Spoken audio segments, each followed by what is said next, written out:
Hello everyone, it's me and welcome back to my YouTube channel. So आज हम अपने इज़न एफ ट्रुथ ऑफ मिस साव के नेक्स्ट पार्ट को एक्सप्लेन करने जा रहे हैं।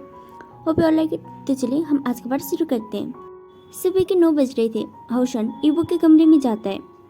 ईबो सोया नहीं था, बस लेटा हुआ था। हाउशन को देखकर वो उठकर बैठ जाता है। उसकी आंखें रोने की वजह से पूरी तरह से लाल हो गई थी। हाउशन उसे देखकर कहता है, तुम ठीक तो हो ना? कल तुम कहाँ चली गई थी? आने के बाद हमसे मिली भी नहीं। मैं तुम्हें ढूंढने जाने वाला था। एक दास ने बोला कि तुम लौट आए हो। तो ईबो उससे कहता है, कुछ नहीं गगा, वो मैं ठीक हूँ। तो हाउशन उसके पास बैठ जाता है और उसकी तरफ देखते ही कहता है, वो मुझे माफ़ कर दो। मैंने कल तुम पे कुछ ज़्यादा ही चिल्लाया। मुझे लगा तुम्हें इस बारे में पता है, बस इसीलिए। तभी ईबो कहता है, नहीं गगा, आपको माफ़ी मांगने की कोई ज़रूरत नहीं है। इसमें किसी की गलती नहीं थी, किसी की भी नहीं। तो हाउशन कहता है, मुझे तुमसे कहना था, वो गगा कह रहे थे तुम्हारा विवाह। तभी वो इससे कहता है, गगा मुझे विवाह नहीं करना, मुझे माफ़ कर दीजिए। वो मैं सावली से विवाह करना नहीं चाहता। तभी हाउशन उससे कहता है, ऐसा नहीं हो सकता ईबो। तो ईबो उसकी तरफ देखकर कहता है, आपके कहने का मतलब क्या है गगा? तो हाउसन उससे कहता है, ईबो अब गगा इस शादी के लिए मना नहीं कर सकते। तुम जानते हो ना, गगा एक महाराज है। उन्होंने एक बार जो कह दिया वो तो अब होकर रहेगा। तो ईबो उसकी तरफ देखकर कहता है, क्या मतलब गगा? मैंने कहा ना, मैं विवाह करना नहीं चाहता। मैं साउल को पसंद नहीं करता और मैंने विवाह का प्रस्ताव भी उनके लिए नहीं भेजा था। तो हाउसन उससे कहता है, तुम जिसे पसंद करती हो वो भले ही कोई और है, लेकिन भूलो मत, विवाह का प्रस्ताव तुमने और गगा ने दोनों ने भेजने को शाउलू के लिए कहा था। तो अब ये विवाह कैसे रुक सकता है, तुम ही बताओ। तो ईबो उठकर खड़ा हो जाता है और हाउशन की तरफ देखकर कहता है, ये क्या बकवास है, आप रहने दीजिए, गगा से मैं खुद ही बात कर लूँगा। और ऐसा कहकर वो उस रूम से निकल जाता है। इधर वांगी जी जाओचिंग से कह रही थी, ये आप कैसी बातें कर रहे हैं? तो क्या आप ईबो की शादी आप सच में साउलू से करवा देंगे? तो जाओचिंग उससे कहता है, ईजी तुम जानती हो अब मैं कुछ नहीं कर सकता। इस रिश्ते को हमने ही अपनी तरफ से भेजा है। जब तक वो खुद इस रिश्ते के लिए मना नहीं करते, हम कैसे इस रिश्ते को तोड़ सकते हैं? और तुम जानती हो उन्होंने तो हाँ कहा है। तो ईजी उससे कहती है, क्या आपको लगता भी है कि वो इसके लिए मानेगा? तभी ईबो वहाँ पे पहुँचता है और वो जाओचिंग से कहता है, गगा ये हाउशन गगा क्या कह रहे हैं? तभी जाओचिंग उसकी तरफ देखकर कहता है, क्यों, क्या कहा उसने? तो ईबो उसकी तरफ देखकर कहता है, गगा हाउशन गगा कह रहे हैं आप सच में शादी की तैयारी कर रहे हैं। तो जाओचिंग उसे देखकर कहता है, तो ठीक ही तो कह रहे हैं वो। तो ईबो उससे कहता है, तो आप चाहते कि मैं साउलू से शादी करूं? तो जाओचिंग उससे कहता है, भूलो मत, शाउलू के लिए रिश्ता हमने ही अपनी तरफ से भेज रखा है। तो अब बताओ, तुम्हारे पास कोई और रास्ता है? तो ईबो कहता है, लेकिन गगा मैं साउलू से शादी करना नहीं चाहता। तो जाओचिंग कहता है, तुम्हारे चाहने या ना चाहने से अब क्या हो सकता है ईबो? मैंने तुमसे पहले ही कहा था, अगर मैंने शादी का रिश्ता किसी के लिए भेज दिया तो मैं वापस नहीं ले सकता। मैं एक महाराज हूँ, तुम समझ रहे हो ना मेरी बात को? तभी ईबो उससे कहता है, लेकिन गगा। तो जाओचिंग उससे कहता है, कोई लेकिन वेकिन नहीं, हमने तुम्हारा विवाह का निमंत्रण पत्र सबको भेज दिया है। अब तुम्हारी शादी तो होकर रहेगी, वो भी साउलू से। मैं इस बारे में कुछ नहीं कर सकता। और ऐसा कहकर वो वहाँ से खड़ा होता है और वहाँ से चला जाता है। तभी पीछे से वो कहता है, गगा मेरी बात तो सुनिए, मैं सच में साउलू से विवाह करना नहीं चाहता। आप कुछ भी करके रुकवा नहीं सकते क्या? ईबो बस उससे कह रहा था। जाओचिंग बिना उसकी कोई बात सुने वहाँ से चला जाता है। तभी वांगी जी खड़े होकर ईबो के पास आती है और उसके कंधे पे हाथ रखकर कहती है, ईबो शांत हो जाओ, वो तुम्हारी बात नहीं सुनेंगे। ईबो पीछे मुड़कर वांगी जी का हाथ पकड़ लेता है और उससे कहता है, साओजे आप गगा को मना लीजिए ना, वो तो आपकी हर बात मानते हैं ना। तो वांगी जी इसकी तरफ देखकर कहती है, ईबो मैं पहले उन्हें मनाने की कोशिश कर चुकी हूँ, उन्होंने साफ साफ मना कर दिया। हम इधर सिंपा विलेज का सीन देखते हैं। शाम हो गई थी। शार्लू कुछ दासियों के साथ बैठी हुई थी। दासियाँ आपस में बातें कर रही थी कि शार्लू की शादी के लिए शाओ जंगमिन और शाओ जंतंग कोई भी कमी नहीं छोड़ना चाहते, लेकिन शार्लू का उन दोनों की बातों पर कोई ध्यान नहीं था। तभी शाओलू की नज़र शाहजहां पर जाती है, जो बिना कुछ बोले सीधे अपने रूम की तरफ जा रहा था। तभी शाओलू एकदम से उठकर खड़ी हो जाती है और वो भागकर शाहजहां के पास जाती है। वो शाहजहां की ओर देखती ही कहती है, शन, तुम 2 दिन से कहाँ थे? तुम घर क्यों नहीं आए? माता पिता तुम्हारे बारे में पूछ रहे थे। मुझे समझ में नहीं आया मैं उनसे क्या कहूँ। और तुम्हारी आंखों को क्या हुआ? क्या तुम रो रहे हो? तुमने अपनी क्या हालत बना रखी है? और ये चोट कैसे लगी? शाहजहां अपने एल्बो की तरफ देखते हुए कहता है, कुछ नहीं शेजे, मैं ठीक हूँ। और वो शाओलू की आंखों की तरफ देखते हुए कहता है, आपकी आंखों को क्या हुआ? क्या आप रो रही थी क्या? शाओलू अपने सिर ना मिलाती है, लेकिन फिर भी उसकी आंखों में थोड़े बहुत आंसू आ ही गए थे। तभी शाओलू उसकी तरफ देखकर कहती है, माँ और पिताजी मेरी बात मान ही नहीं रहे। उन्होंने कहा हमें परसों लाहौर सिटी के लिए निकलना है। शाहजहां की आंखों में आंसू आ गए थे और वो शाओलू की तरफ देखते हुए कहता है, मुझे माफ़ कर दीजिए शेजे, ये सब मेरी गलती है। मेरी गलती की वजह से आपको भी भुगतना पड़ रहा है। मुझे माफ़ कर दीजिए। ऐसे कहकर वो शाओलू का हाथ अपने हाथों से हटा लेता है और वो सीधा अपने रूम की ओर चला जाता है। वो अपने रूम में जाकर दरवाज़ा बंद कर लेता है और वो रोने लगता है। बाहर से शाओलू से कह रही थी, शियान, दरवाज़ा खोलो। शियान, तुम क्या कर रहे हो? दरवाज़ा तो खोलो। लेकिन शाहजहां उसकी कोई बात नहीं सुनता। रात के खाने के लिए शाओलू और उसके माता पिता तीनों वहाँ पर बैठे हुए थे, लेकिन फिर भी शाहजहां खाने के टेबल पर आया ही नहीं था। शाओ जंगमिन शाओलू की तरफ देखकर कहता है, क्या वो हमारे साथ खाना खाने नहीं आ रहा? वो लौट आया है, लेकिन उसने हमसे मिलना भी जरूरी नहीं समझा। वो गया कहाँ पे था? तो शाओजंग तो मुझसे कहती है, अब नाराज क्यों हो रहे हैं? वो थक गया होगा, जब उसे भूख लगेगी वो आ जाएगा। शाओलू उठकर खड़ी होती है और वो उन दोनों की तरफ देखते हुए कहती है, मैं शन को बुलाकर लाती हूँ। ऐसा कहकर वो शाओजंग के रूम की ओर चली जाती है। वो बाहर से दरवाजा खटखटाते हुए कहती है, शन, दरवाजा खोलो। शन, मैंने कहा दरवाजा खोलो। लेकिन शाओजंग दरवाजा नहीं खोलता। तो शाओलू से कहती है, शन, खाना खाने का समय हो गया, कम से कम चल के खाना खा लो। लेकिन फिर भी शाओजंग उसका कोई जवाब नहीं देता। तो शाओलू से कहती है, ठीक है, तुम्हें खाना नहीं खाना मत खाओ, लेकिन एक बार माता पिता से मिल तो लो। वो तुम्हारी फिक्र कर रहे थे। तुम उन्हें बिना बताए गए थे और आने के बाद भी नहीं मिले। तुम जानते हो वो हमारी फिक्र करते हैं। ये सुनकर शाओजंग दरवाजा खोल लेता है। उसकी आंखों में अभी भी आंसू थे। शाओलू उसके आंसुओं को पोंछते हुए कहती है, शियान, देखो, हम माता पिता को सब कुछ सच बता देते हैं, ठीक है? राजकुमार इबो, राजकुमार हाओशन और महाराज को मना लेंगे। हाँ, पहले हम माता पिता को मना लेते हैं। तुम रोना बंद करो। तो शाओजंग अपना सिर ना मिलाते ही कहता है, अब इन सब की कोई जरूरत नहीं है शेजे। तो शाओलू उससे कहती है, बिल्कुल जरूरत है। हमें माता पिता को बताना होगा ना कि राजकुमार इबो जिसे पसंद करते हैं वो तुम हो, मैं नहीं। तभी शाओजंग उससे कहता है, इबो मुझे पसंद नहीं करता शेजे। तभी शाओलू उससे कहती है, शन, ये तुम कैसी बातें कर रहे हो? तभी शाओजंग उससे कहता है, शेजे, मैं इबो से मिलने गया था। तो शाओलू उससे कहती है, राजकुमार इबो से? तुम लाहौर सिटी गए थे? तो शाओजंग अपना सिर हाँ में हिलाता है और वो शाओलू की तरफ देखते हुए कहता है, वो मुझे पसंद नहीं करता। मुझे सच में नहीं पता था। मैं शाओजंग हूँ, ना कि शाओलू। तो शाओलू से कहती है, क्या? लेकिन तुमने तो कहा था राजकुमार इबो को सब पता है। तभी शाओजंग से कहता है, मुझे लगा था उसे सब पता है, लेकिन उसे कुछ भी नहीं पता था। और तो शाओलू से कहती है, और? तो शाओजंग से कहता है, इबो और मेरी लाहौर सिटी में लड़ाई हुई। अब उसके और मेरे बीच में कुछ भी नहीं है। तो शाओलू से कहती है, क्या? कुछ भी नहीं है?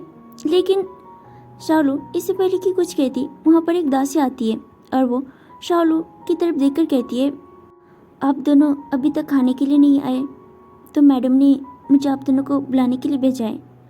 तो सालू उसकी तरफ देखकर कहती है, ठीक है तुम जाओ, हम आते हैं। और वो दासी वहाँ से चली जाती है। सालू साजन की तरफ देखकर उसके आंसू को पोंछते ही कहती है, रो मत, अभी हम माता पिता से मिल लेते, हम इसके बारे में कल बात करेंगे, ठीक है। तो साजन अपना सिर हाँ में हिलाता है। साजन और शाओलू दोनों खाने के टेबल पर पहुंच जाते हैं। शाओ जंगमिन साजन को देखकर कहता है, तो तुम लौट आए, तुम गए कहाँ पे थे? आने के बाद मुझसे मिलना तुमने जरूरी भी नहीं समझा। तो साजन उससे कहता है, माफ कर दीजिए, अगली बार मैं जरूर बता के जाऊंगा। शाओ जंगमिन उसकी तरफ देखते हुए कहता है, लेकिन तुम गए कहाँ पे थे, तुमने हमें नहीं बताया। लेकिन साओजन उसके इस सवाल का कोई जवाब नहीं देता। तभी शाओ जंग तंग बीच में कहती है, आप भी ना उसके आते ही सवाल पूछना शुरू कर दिया, उसे खाने तो दीजिए। तुम दोनों पहले बैठो। ऐसा कहकर वो उन दोनों को खाना परोस देती है।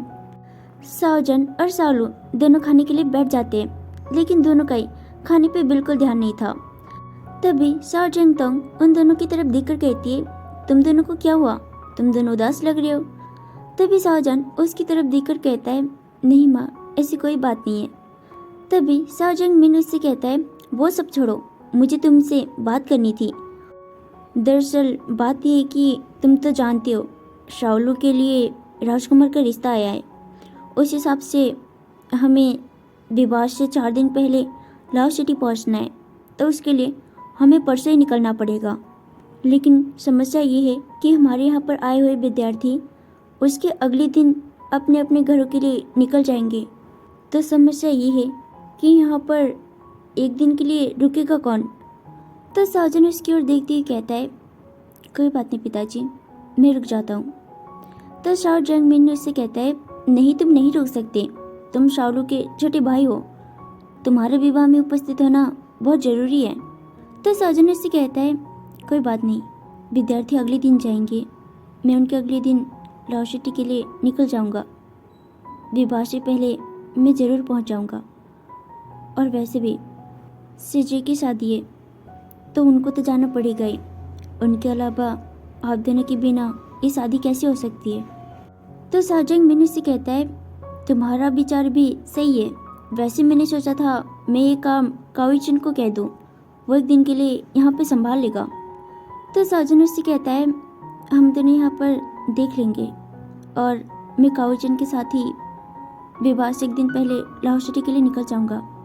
तो शाओ जंगमिन अपना सिर हम हिलाता है। वो सब बैठकर खाना खाने लगते हैं। हम अगला सीन देखते हैं जहाँ पर काओइचन और शाओजन दोनों सिनपा विलेज के पहाड़ियों पर बैठे हुए थे, जहाँ काओइचन शाओजन की ओर देखते हुए कहता है, तो तुम्हारे कहने का मतलब है राजकुमारी बो को तुम्हारे बारे में कुछ भी नहीं पता था। तो साजन काओइचन के हाथों से शराब की बोतल ले लेता है और पीते ही कहता है, तो काओइचन फिर से उसके हाथ से शराब की बोतल लेते हुए कहता है, क्या मतलब, और तुम दोनों के बीच में लड़ाई हुई कि तुमने उसे नहीं बताया जबकि तुमने उसे बताया था। और ऐसा कहकर वो खुद शराब पी लेता है। साजन फिर से उससे शराब की बोतल लेकर पीते हुए कहता है, सब मेरी गलती थी, सिर्फ मेरी वजह से मेरी शिजी को भी भुगतना पड़ रहा है। मेरे माता पिता शिजी की आज्ञा के बिना उनकी शादी करवा रहे। मैं इतना बड़ा बेवकूफ़ कैसे हो सकता हूँ। मैंने ऐसा सोच भी कैसे लिया कि उसको सच पता होने के बावजूद भी वो मुझे पसंद करेगा। काओइचन की आंखों में भी थोड़े बहुत आंसू थे, लेकिन वो साजन से कुछ नहीं कहता और वो फिर से साजन के हाथ से शराब की बोतल लेते हुए कहता है, तुम्हें ज़्यादा चढ़ गई है, ये मैं पी लेता हूँ। ऐसा कहकर वो खुद पी लेता है।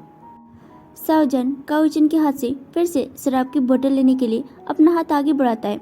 तभी काओइचन उसे देखकर कहता है, खत्म हो गया है, कितना पियोगे। तो साजन उसकी ओर देखते हुए कहता है, खत्म हो गया, चलो दूसरा लेने चलते हैं। तभी काओइचन उसका हाथ पकड़ कर कहता है, रहने दो, तुम पहले बहुत पी चुकी हो। और वो साजन की तरफ देखकर कहता है, तो तुमने आंटी और अंकल को ये कहा कि शादी से एक दिन पहले हम लाहौर सिटी के लिए निकल जाएंगे। तो साजन अपना सिर हाँ में हिलाता है। तो काओइचन उसे देखकर कहता है, तुम उनके साथ जा सकते थे, यहाँ के विद्यार्थियों को मैं देख लेता। तो साजन उससे कहता है, भले ही ईबो मुझे पसंद ना करे, लेकिन मैं उसे पसंद करता हूँ, तो मैं उसकी शादी किसी और से होते हुए तो नहीं देख सकता। और वैसे भी मैं चाहता ही था कि मैं उसकी शादी ना देखूं। तो काओजन उससे कहता है, अच्छा तो तुम शाओलू का विवाह नहीं देखना चाहते, इसलिए तुम यहाँ पे रुक रहे हो। तो साओजन अपना सिर हाँ में हिलाता है। तो काओजन उससे कहता है, तो अंकल और आंटी को क्या बताओगे कि तुम शाओलू के विवाह पर क्यों उपस्थित नहीं हुए? तो साओजन उससे कहता है, मैं उनसे कह दूंगा, कुछ जरूरी काम आ गया था। अगले दिन शाओलू के माता पिता, शाओलू और काओजन के माता पिता सभी लोग लाओ सिटी शाओलू की शादी के लिए जाने वाले थे, लेकिन इससे पहले शाओलू ने काओजन को मिलने के लिए बुलाया था। जब काओजन वहाँ पे पहुँचता है तो वो देखता है कि शाओलू उसका इंतजार कर रही है। काओजन उसके पास जाता है। शाओलू उसे देखकर कहती है, तो कैसी लग रही हूँ? तो काओजन अपने हल्के से आंसू और फीकी सी मुस्कान के साथ कहता है, बहुत अच्छी, जैसे तुम हमेशा से हो। तो शाओलू उससे कहती है, जैसी? मेरे ख्याल से तो मैं आज बाकी के दिनों से थोड़ी अलग लग रही हूँ। तो काओजन उसे देखकर कहता है, बहुत अलग लग रही हूँ, कभी सोचा नहीं था तुम्हें ऐसे देखूंगा। तो शाओलू उससे कहती है, माँ ने कहा बाकी लड़कियों की तरह ही सज कर तैयार हो जाओ, राजकुमार अगर तुम्हें देखेंगे तो चाहे जो भी हो उन्हें तुम पसंद आनी चाहिए। तो काओजन उससे कहता है, तो शाओलू उससे कहती है, तुम्हें याद है तुमने मुझे तोहफे में दिया था? तो काओजन उससे कहता है, मुझे याद है, तुम बहुत सुंदर लग रही हो, राजकुमार तुम्हें ज़रूर पसंद करेंगे। तो शाओलू उससे कहती है, नहीं, मैंने ये तुम्हारे लिए पहना है। यूजन, भले ही मेरी शादी आज किसी और से हो रही हो, लेकिन मैंने हमेशा तुम्हें पसंद किया है। जब तुमने मुझे ये तोहफे में दिया था तब मैं बहुत खुश हुई थी। पता है मैंने आज तक कभी इसे पहना भी नहीं, क्योंकि ये गंदा हो जाएगा। काओजन की आंखें नम हो गई थी और शाओलू की आंखों में आंसू थे जो वो रोक रही थी। शाओलू आगे बोलती ही कहती है, मैं आज लाओ सिटी जा रही हूँ, पता नहीं मैं तुमसे दोबारा कब मिलूंगी। मैं जाने से पहले तुमसे कहना चाहती थी, चाहे कुछ भी हुआ, चाहे कुछ भी होने वाला हो, हमेशा एक बात याद रखना, तुम्हें हमेशा खुश रहना होगा। मैंने उस दिन तुम्हें इसलिए नहीं रोका क्योंकि मैं राजकुमार से शादी करना चाहती थी, या फिर मुझे अच्छे घर का रिश्ता आ गया और मैं खुश थी। मैं तुम्हें बहुत पसंद करती हूँ, लेकिन मैं अपने माता पिता को नाराज़ नहीं कर सकती, और मैं इस जन्म में ना सही अगले हर जन्म में तुम्हारा ही होना चाहती हूँ।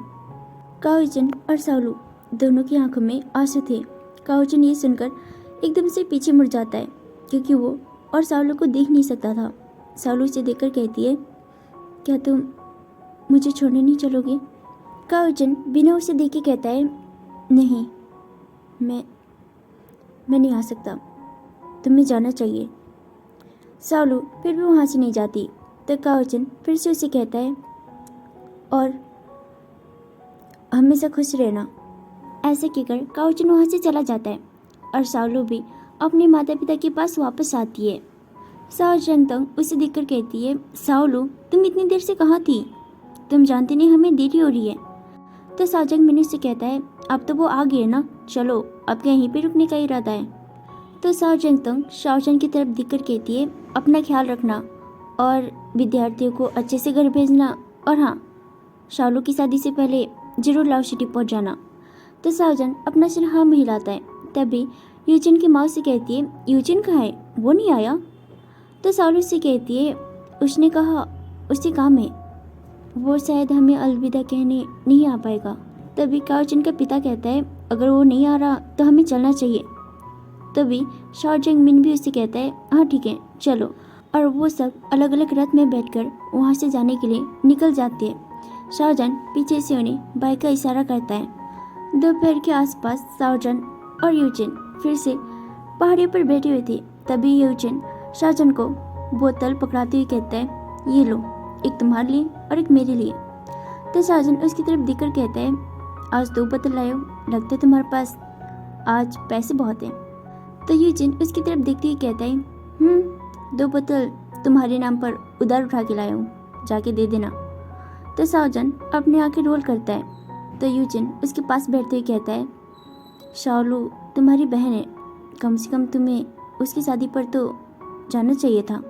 तो शाहजहां एक शराब की घुट पीते हुए कहता है, क्या करने जाता, ये देखने कि मेरी बड़ी बहन की शादी मेरे एक्स बॉयफ्रेंड से हो रही है, बल्कि तुम्हें जाना चाहिए था, तुम तो मेरे शिजी के दोस्त हो। तो काओचन उसकी तरफ देखते ही कहता है, मैं क्या करने चाहता, ये देखने कि मेरी गर्लफ्रेंड की शादी किसी और से हो रही है। तो शाहजहां उसकी ओर देखते ही कहता है, क्या कहा तुमने? तो काओचन उससे कहता है, शाओलू और मैं एक दूसरे को पसंद करते हैं। तो शाहजहां उसकी ओर देखते ही कहता है, अगर तुम शिजी को पसंद करते हो तो तुमने पिताजी को बताया क्यों नहीं? तो यूजिन उससे कहता है, तुम्हें क्या लगता है मैंने तुम्हारी बहन से कहा नहीं होगा कि मैं बात अंकल साव को बता दूं? तो शाहजहां उससे कहता है, तो शिजी ने क्या कहा?